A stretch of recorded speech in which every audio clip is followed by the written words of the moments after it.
You want to support Roland Martin Unfiltered? Be sure to join our Bring the Funk fan club. Every dollar that you give to us supports our daily digital show. There's only one daily digital show out here that keeps it black and keep it real as Roland Martin Unfiltered. Support the Roland Martin Unfiltered daily digital show by going to RolandMartinUnfiltered.com. You can make this possible. Important. Now, folks, let's talk about Vice President Joe Biden. Of course, he's a Democratic presidential candidate. Gave an exclusive interview today to Mika Brzezinski on MSNBC's Morning Joe, where he addressed sexual assault allegations leveled against him by former staffer Tara Reade. Would you please go on the record with the American people? Did you sexually assault Tara Reade? No, it is not true. I'm saying unequivocally, it never happened. And it didn't. It never happened. I'm going to play a little bit more of that. I want to bring, though, my panel back in, Rob Richardson, Robert Patillo, and Kelly Bethea. Kelly, first of all, the Republicans have been really pushing this thing. They've been critical of media, saying you're not covering it. Joe Biden finally comes out and says it. He now has sent a letter to the Senate saying that because they can't find that. She says that she filed a complaint in 1993. The Senate says we have the record of the complaint. He has now sent a letter saying it's time for them. They should try to find that. Should Biden have come out to address this? Was it proper? And what do you make of all of this? This is always a touchy subject. But specifically when it comes to Biden, I think it was noble of him to come forward and actually address the accusations head on and unequivocally say that, no, he did not sexually assault this woman. I am not one to believe one person over the other until all the facts are out there. So for now, I just appreciate the fact that he's standing up for himself and Tara Reade is standing up for herself, and let the chips fall where they may. This is why. Go ahead. I'm sorry. Go ahead. Now, regarding the Republican Party harping on this and trying to discredit Biden by way of these allegations, I just find like the hypocrisy is just astounding, right? Because we have, viable proof and people on the record and even Trump himself, admitting to sexual assault and sexual harassment. And yet, guess where he is? He's in the White House because people turned a very blatant blind eye to all of his shenanigans and all of his allegations and all of his discrepancies and said, hey, we just need a Republican in the White House. I don't care about women at this point. We just need somebody on our side in the White House. So let's get Trump in. So for the Republicans to say, oh, this is a disgrace and Biden did this and Biden did that. Look at who you have in the White House. You have a legitimate sexual assaulter, misogynistic, rapist in the White House, and yet you're getting on Biden off of allegations that have not been proven yet. Here's more of Joe Biden on MSNBC. She has her employment records still. She said she refiled a report with the only office that would have a report in the United States Senate at the time. If the report was ever filed, it was filed there, period. If you could speak directly to Tara Reade about her claims or anything, what would you say?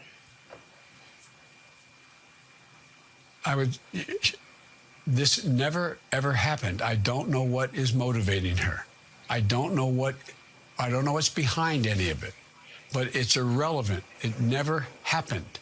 It never happened. Period. I'm not going to start questioning her motive. I'm not going to get into that. I'm not going to go after Tara Reade for saying these things. It's simple.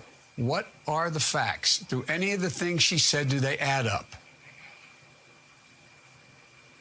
It never happened. Mr. Vice President, stay with us. We're going to take a 1-minute break, and then Joe and Willie will join with. So, Robert, this is what we're looking at. First of all, Democrats are in a conundrum because obviously with Kavanaugh, Christine Blasey Ford, and all these other different stories, it was believe women. Now there are people who are saying listen to women. Lisa Milano got into some hot water, folks with the whole Me Too deal. And What this is highlighting, Robert, is the issue that people have been raising, and that is, how do you handle these allegations? I look at the people, and Justin Fairfax, the Lieutenant Governor of Virginia. Look, you were one of the people who were saying that after he was accused that he should resign and clear his name. So I'll ask you, should Joe Biden resign and clear his name?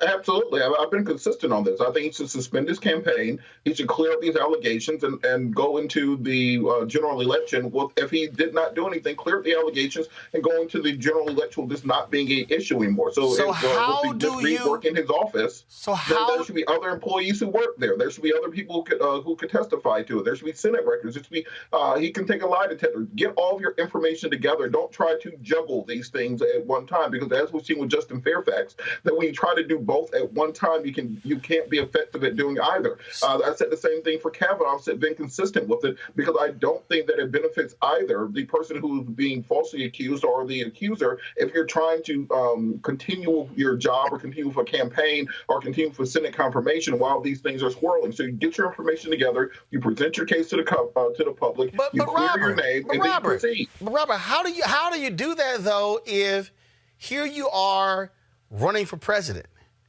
You're a Democratic nominee. How do you drop out?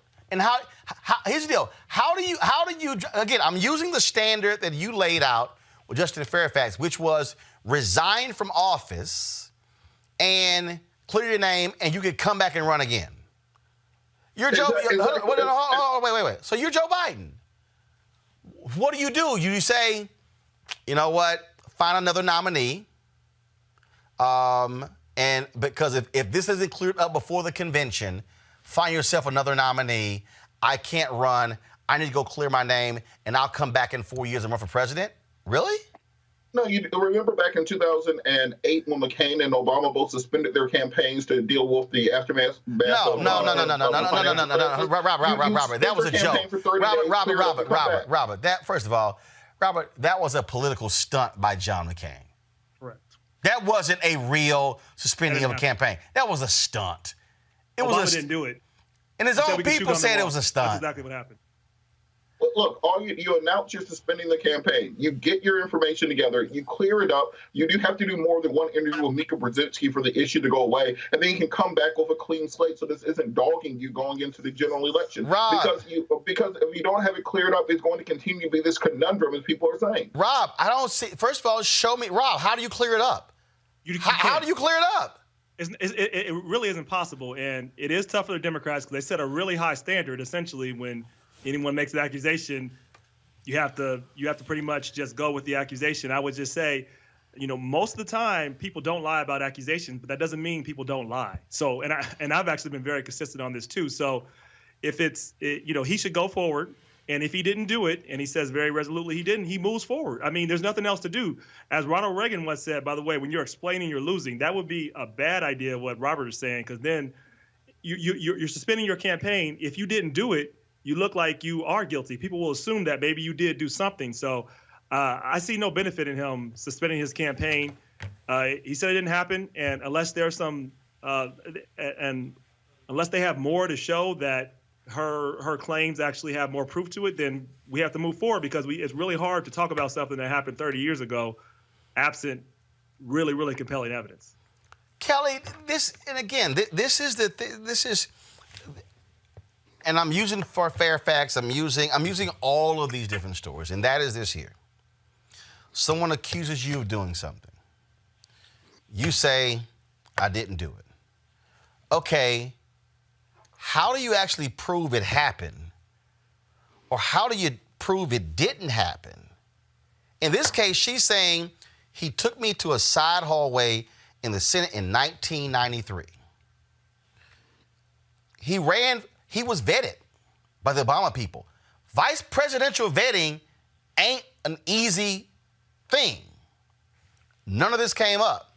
Now we've seen reports where she said, oh, I didn't say anything because I liked Obama.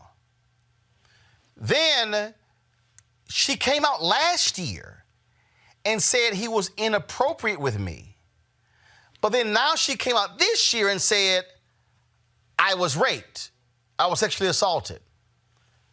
So how does the public go somewhere? Because you would think that you would have said, I was sexually assaulted last year, not just he's being inappropriate. Now, I'm just trying to... I understand. I understand the confusion. I understand, how this could not be in her favor. What I will say, first of all, I've never been, to my knowledge, sexually assaulted in this manner. I have been sexually harassed.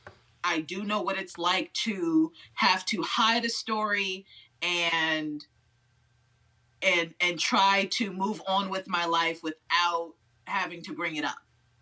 That being said, I empathize with the trajectory of this story simply because we have very powerful people in play.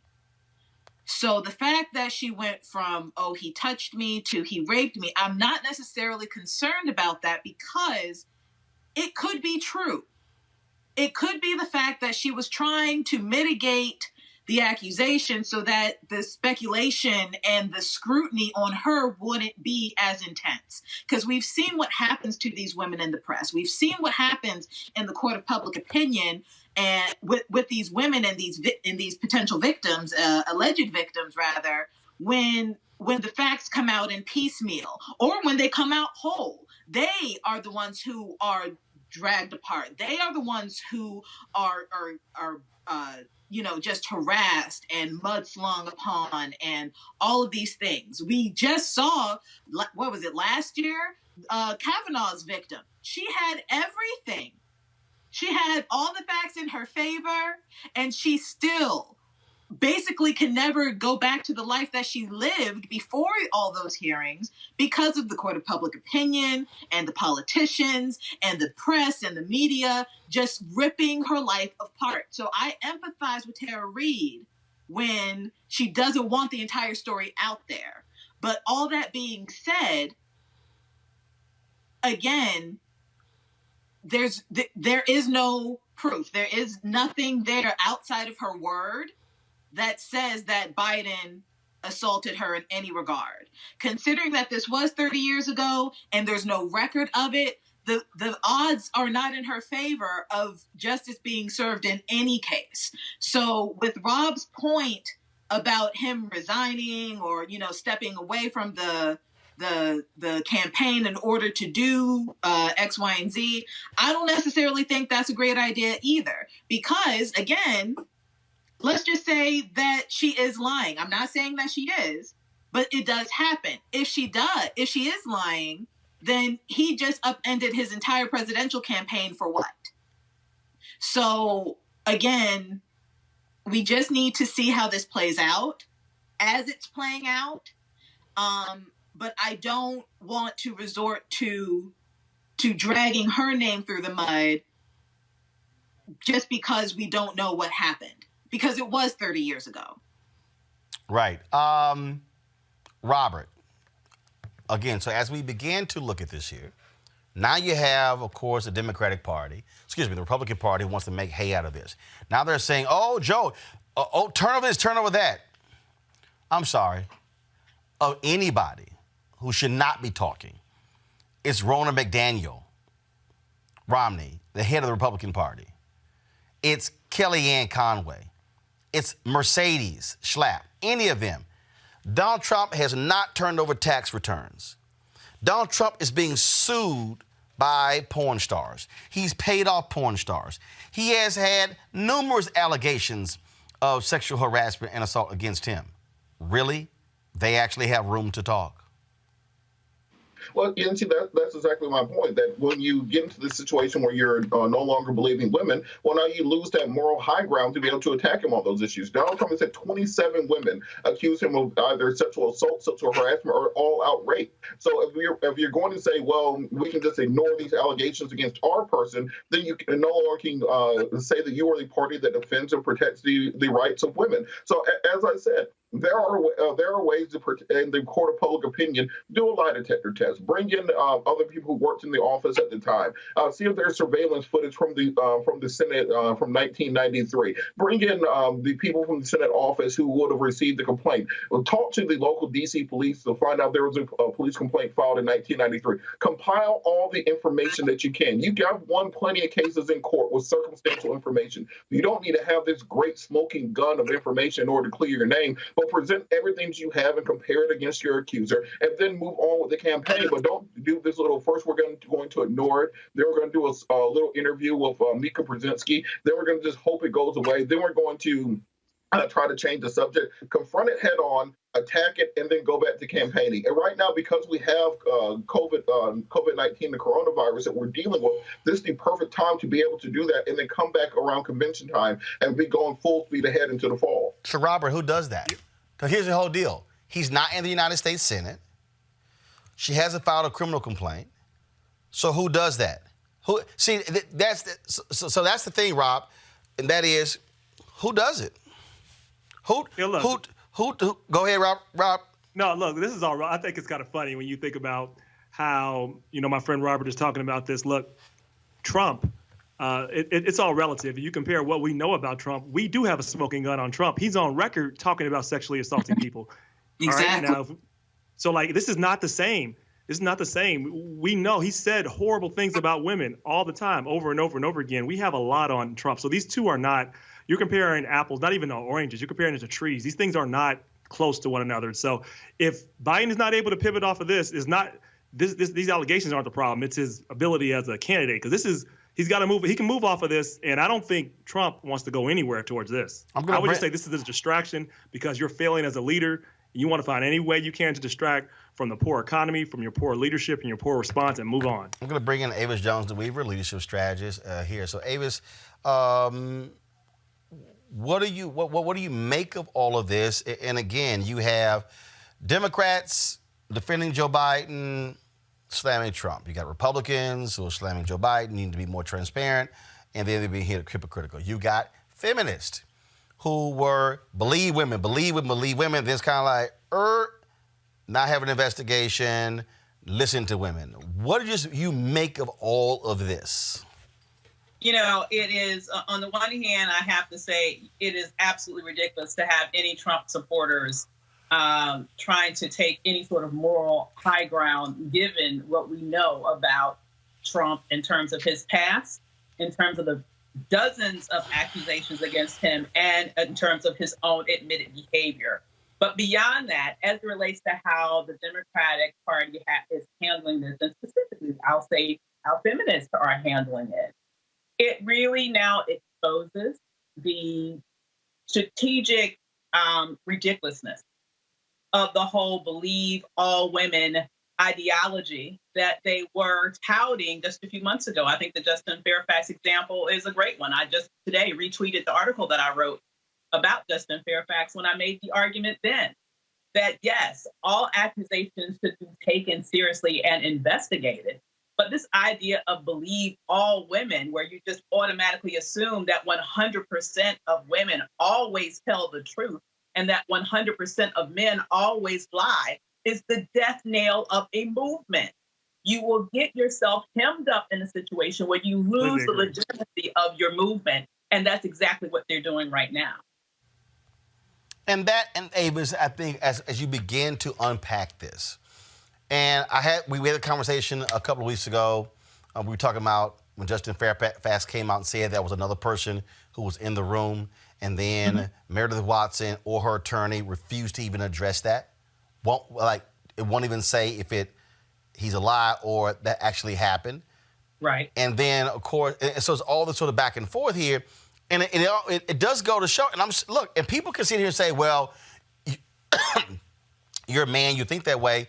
But at the end of the day, if somebody accuses you of something, you want to either protect your name or, you know what, you did it. Exactly. I mean, let's just, you cannot prove a negative. Let's just put that on the table right now. This idea of suspending your campaign until you prove that somebody else is lying about you is a fool's errand, because it cannot be done. That's the entire reason why, in terms of our court system, the whole premise is innocent until proven guilty. You have the prosecutor whose job is to prove that the accusations against you are correct. It's not your job to come up in here and prove that the person who accusing you is lying, because it's hard to prove that a lie is lie.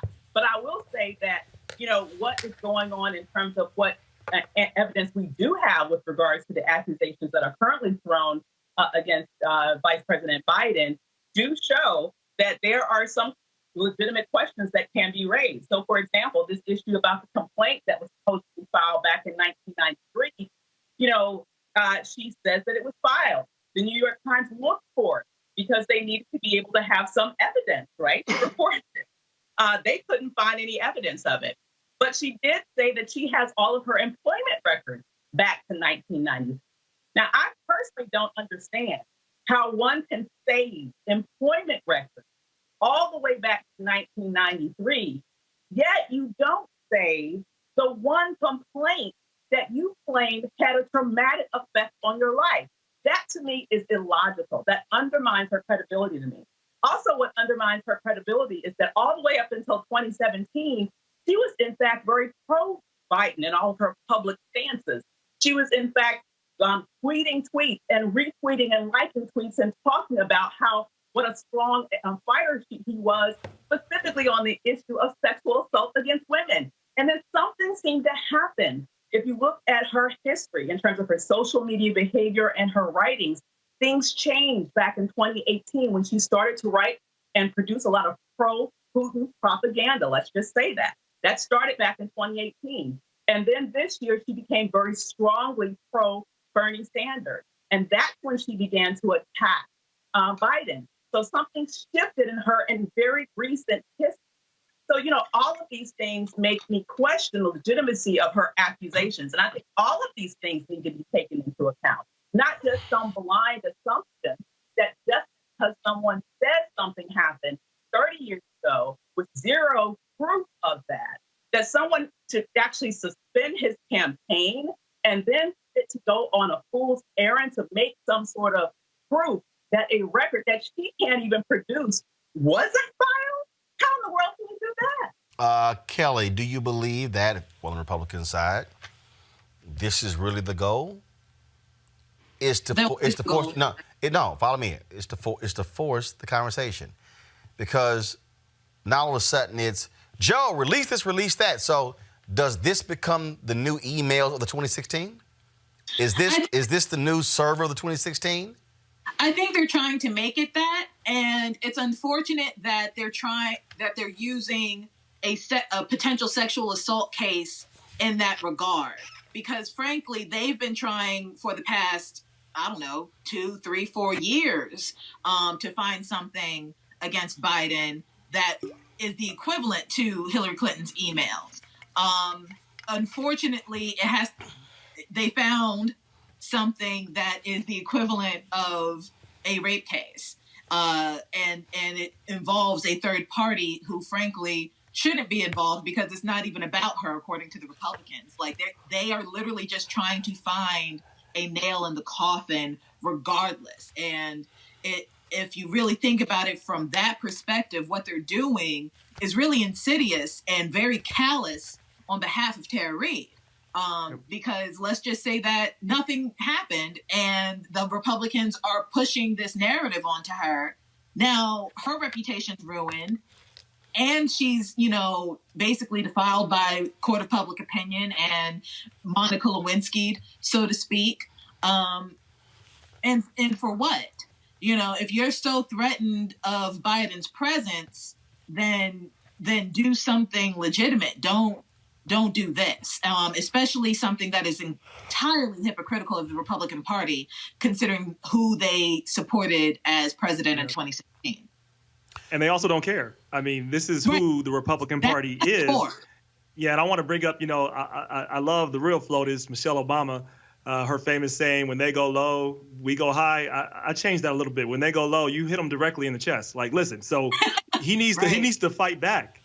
This is not something you can continue just take the high ground. You might miss their head. You need to make sure that when people attack you, you attack back You can do this without being dishonest, but you can't do it being weak. And I'm not saying he's being weak, but I'm saying they need to come. They're going to do everything possible to win this election. The only way that the Republicans are going to win the election is through disinformation, through trying to suppress the vote, through trying to cheat, through trying to put out false information. I think we're going to see a whole nother level that we've never seen in this election before. And so I just hope that the Biden campaign is prepared for that, because they're going to see things that have never been done before. But here's the deal, though, Robert. Can you actually fight back? I'm going to use Justin Fairfax again. There are people who literally called for his resignation within the first 5 minutes when the story dropped. Former Governor Terry McAuliffe was one of those people.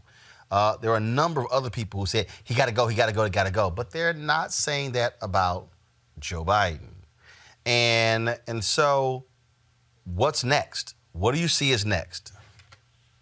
Well, as I said, what I think should happen next is he gathers his information. He addresses the issue one time. He addresses it authoritatively. You get affidavits from everybody who was involved at the time. You talk to the Senate office where complaints were filed to get an affidavit from somebody there, or even a statement from them to say that nothing was filed. You gather every piece of information that you can. You present it to the court of public opinion, and then you move on from it. What we saw with President Trump, the reason that President Trump has been able to survive every sexual assault or sexual impropriety allegation against him is for one reason. He addresses them one way. He says yes and then he moves on from it. He doesn't care what the answer is. He doesn't get down into the weeds. He doesn't get down into the minutia. He says he addresses it one time. He moves on to the next subject, and he never talks about it again. And I think that's what Joe Biden's going to have to do. You bring your evidence, you address it one time, and then you move on to the rest. Yeah, but Robert, here's the deal, though. Donald Trump never bring any evidence. Here's the reality. The reason Donald Trump's been able to do that is because his party is standing with him. The difference here is Democrats are a hell of a lot more going, hey, we got to look at this. Look at how Democrats dealt with Al Franken. Right. Look how they dealt with John Conyers. You had what was the short fat dude, Blake, Ryan, Ryan the Hole, whatever his name is. Dude, he stayed in Congress several months after that, before he finally resigned. The difference between the Republican Party and the Democrat Party is that the Democrats will get rid of one of their own and go, oh, you know, this is so tough. Republicans will go, damn that, we in power. Whatever the hell, move on. That's actually the difference, Robert. Look, I've never compared myself against mediocrity. Just because someone else is doing wrong doesn't mean you do wrong right along with them. So I think you put your information out there, you clear your name to the best extent that you can, and then you move on from the issue. But what I don't think you can do is drag this out, which is what's going on right now. If Joe Biden this morning has simply laid out his case for his innocence on Morning Joe, this would be a one-day story. Instead, they've let this sit there and fester for a year and a half since these allegations were made, and it's not going away. It's just metastasizing. So this is the worst possible way of handling it. If they continue along this line, then it will be an issue all the way through the campaign. It's going to be very difficult for Democrats down ballot to argue that they are the party of women and they deserve to get those 60% of white women who voted for Trump in the last election. It's difficult to make your case to them when you are saying our nominee may or may not be in the same boat. So you have to address it one time, address it seriously, and then move on from it. Final comment on this topic, Rob, Kelly, then Avis. Yeah, well, look, you're not going to get those 60% of white women that voted for Trump. That shouldn't even be your goal. Your goal is to make sure that 53% of white women voted for Trump. Go ahead. Yeah, that sounds closer to right. Thank you for that. And you probably won't get those. So the goal is to make sure that you get your people out. And I tell you, you don't win anything with weakness. If he didn't do it, you go back strong. And you don't attack her. You attack the Republican Party. You attack all those who put her up to this to say that all they want to do is to distract you. And they want to use sexual assault, knowing that they are guilty of supporting a predator. We need to get him out of office because they will do anything to distract you from the disaster that they're doing. Just stick on the message. Kelly? I just think, again, it's entirely hypocritical of the Republicans to be going this route in terms of their mode of attack towards Biden, considering who they have in office. But regardless, Biden should definitely stay on the campaign. He should keep fighting to win the presidency. Unfortunately, this is just a blip in the road, hopefully. But Roland, your point about, the Democrats, kind of rolling over when it comes to court of public opinion, We cannot afford to do that anymore. That was, noble of us back before Trump was president, before Trump was president. We can't afford to do that anymore. And it's not necessarily because of power. It's because just the way things are right now, we don't have time for niceties. We don't have time to uphold morals and, put us on this pedestal of greatness when we are literally having to go in the gutter just to get back to normalcy. We can't afford to be high in the clouds anymore. When they go low, we go high. That's cute. When we actually have a middle ground, we don't have that anymore. So when Rob Richardson said, when they go low, we hit him directly in the chest. That's exactly what we need to do. No, they go low. I say you hit them in the ankles. You go lower. Well, go ahead. Kelly, go ahead and finish. But, just for political correctness, we can meet them in the middle somewhere when we get a middle. No, right now. Well, actually, the middle between the chest and the ankles is, well, anyway. Avis, go ahead. Yeah, well, I say when they go low, you knock them the hell out. I just say finish them off, okay? And I think we also need to be very real about the full breadth of who they are being attacked by.